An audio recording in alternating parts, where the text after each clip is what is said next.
Hey friends, I'm Adrienne and I'm back with another video for using AI as your thinking partner. Today we're going to go over a prompt that is for when you're emotionally activated by something.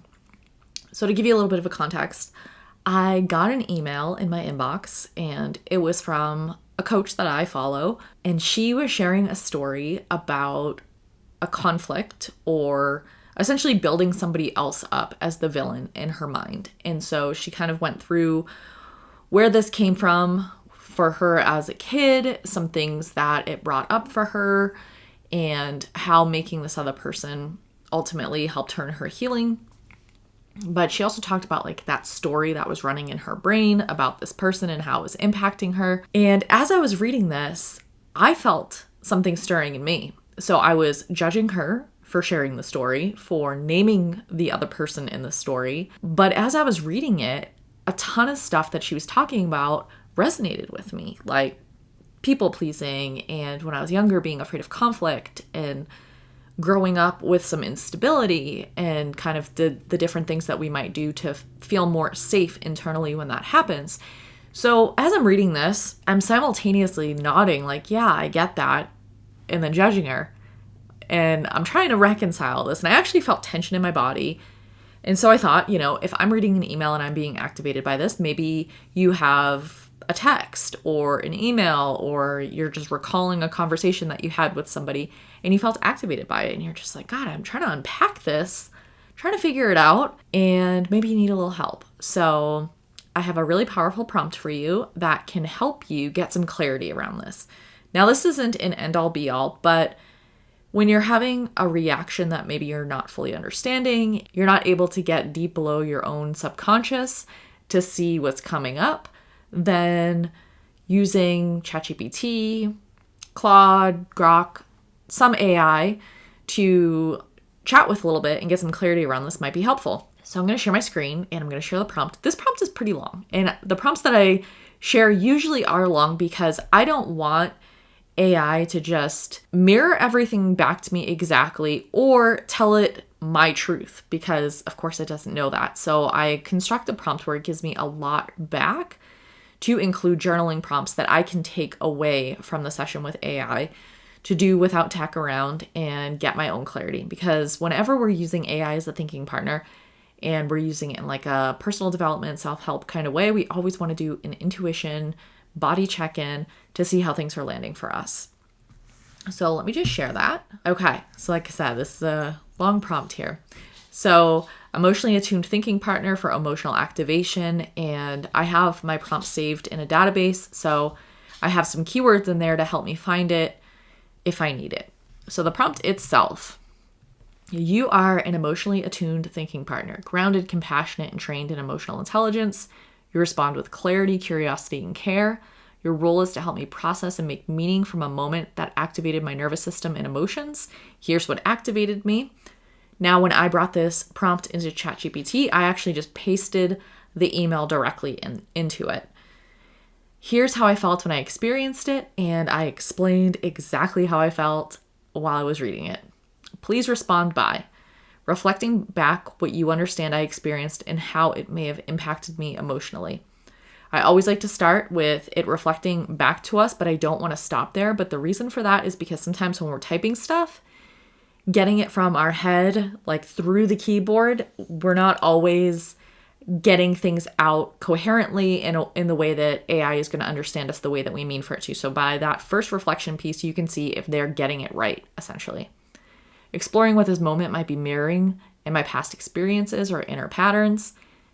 If your AI knows a lot about you, if you've talked to it about a lot of different things that have happened in your life, it has some backstory, this part is going to probably be a little bit richer than if it doesn't know very much about you.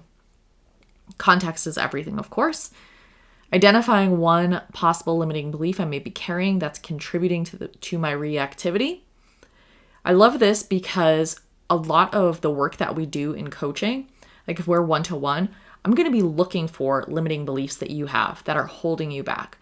And the thing is, when we have these limiting beliefs, we often don't even realize that we have them. So that's why having another person could be helpful to kind of get below the surface and see the things that we may be believing that are just stories that we're creating that are actually limiting beliefs. Name one emotional insight that could help me understand myself with more clarity and compassion. Name one psychological insight that could help me understand myself with more clarity and compassion. So I'm looking for something here that one is more emotionally driven and the other one is more psychologically driven. You don't have to go for both. I was just looking for kind of what would the difference be between those that AI may see. Providing a somatic check-in suggestion to help me locate where this is landing in my body. I'm very big with body check-ins.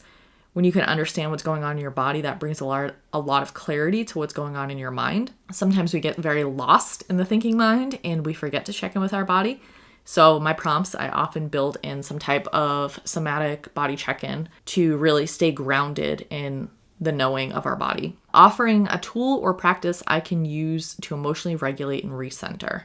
Offering 3 journal prompts to help me reflect, integrate, and move through this with more self-awareness. Sometimes I just ask for 1, but I'm asking for 3 here because this is kind of like a heavy subject and I don't know what it's going to give me or, what I'm going to want to write about. So I asked for a few.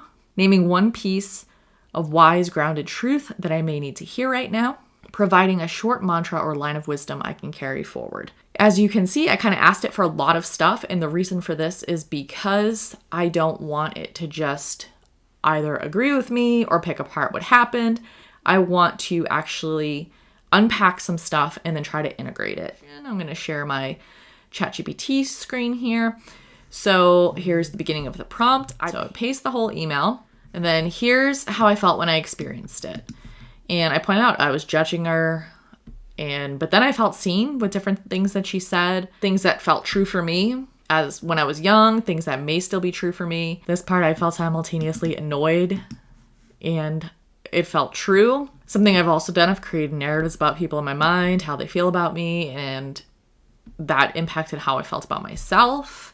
So I really, went through and told it as much as I could. And the thing that stood out to me while I was reading this email and as I was kind of pasting this in was that I had tension in my body as I was reading it. Like I could feel the tension, that WTF feeling. Like I'm saying that to as I'm reading it. I'm like, what is she doing?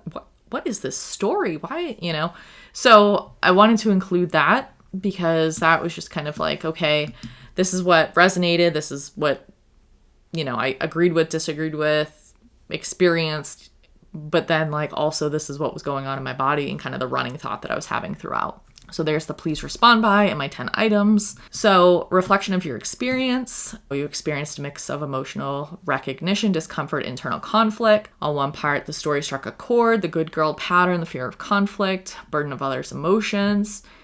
And kind of gets into that. The whole piece invited insight and irritation in equal measure, surfacing a complex swirl of personal history, professional values, and rawness of past emotional wounds. What this might be mirroring.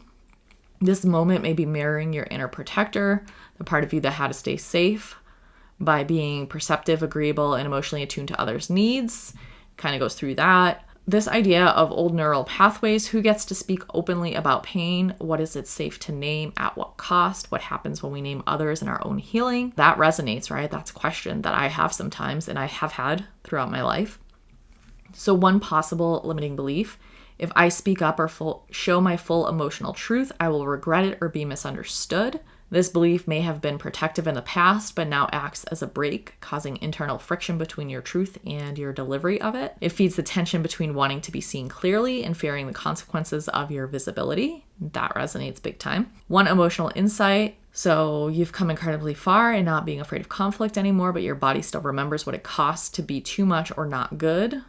And, goes into that a little bit. I like how that part ended, not because you're stuck, but because you still care deeply about integrity, relationship, responsibility. That carries your strength, not your flaw. One psychological insight is basically saying that it's not so much the choices that the person made in the email, but it's more about my internal double bind that I've lived in. Be honest, but not too honest. Be strong, but not too strong. Be seen, but only if everyone's okay with it. Your reactivity is a sign you're still untangling yourself from a system that rewarded emotional labor but punished emotional honesty, especially when it threatened the status quo. That's pretty interesting.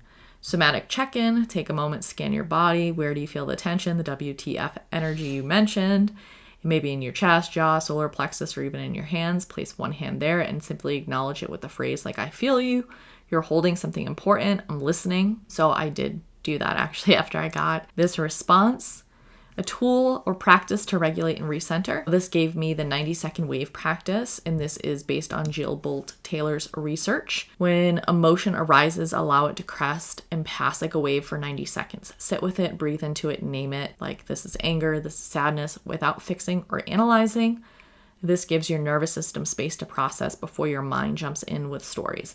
That one is super helpful for me because when I start feeling something, I immediately want to analyze it and then fix it. So that reminder for me is really helpful. 3 journal prompts for reflection and integration. Where in my life have I swallowed my voice to maintain peace, and what has been the emotional cost? I really like that one. I'm going to be writing about that. 1 grounded truth you might need right now. You don't have to agree with someone's healing path to honor the part of you it touches. It's okay to hold both resonance and resistance. They're both doorways to deeper knowing. I like that because, like I said, as I'm reading this email, I'm just like, oh, I feel seen. But what in the world? How are you writing about this? So that duality, right? Like, we can hold the resonance and the resistance. A mantra, a line of wisdom. I can be honest without betraying myself or others. Something that's even more simple. It gives me truth and care can coexist. I found this to be really helpful, really powerful. It is a long prompt. I'll throw it up there one more time. Usually if you screenshot the text, once it's in your photos, you can highlight it, copy paste it, so that way you don't have to type all of this into ChatGPT or your AI tool of choice. So I hope this has been helpful for you. That is a really helpful prompt. It's kind of heavy. So if you're not in the emotional space where you can work through it, no worries. Save it for later, use it another time, but it can help you see some stuff that maybe you're not uncovering on your own because you're getting lost in that swirl of emotion that you're experiencing because of whatever activated you. Follow for more videos on different AI prompts where we use AI as a thinking partner. We could do some self-coaching. I have a workshop coming up, and it's all about clarity without overthinking. If you want to know more about how to use AI in this way, how to structure prompts on your own, and kind of the integration process afterwards. So that way you could really internalize the insights that you're getting and then also step into action, because we can sit here and chat all day with AI, get lost in the conversation, and then walk away and take absolutely nothing from it. My process really helps you go deep into the integration once you get the insight from your AI thinking partner. So if you're interested in that, I want you to sign up, www.adriancrowley.com/workshops. And this is really about amplifying your intuition, hearing your own inner wisdom. We're not looking for AI to give us answers in our lives. We are looking for it to help us excavate our own answers. So again, if this sounds interesting, it's April 26th. I hope to see you there. It is going to be a really powerful 90 minutes. You're going to be in an amazing group of people. I hope you've enjoyed this. Like, comment, follow the playlist, follow me here, and we will talk soon.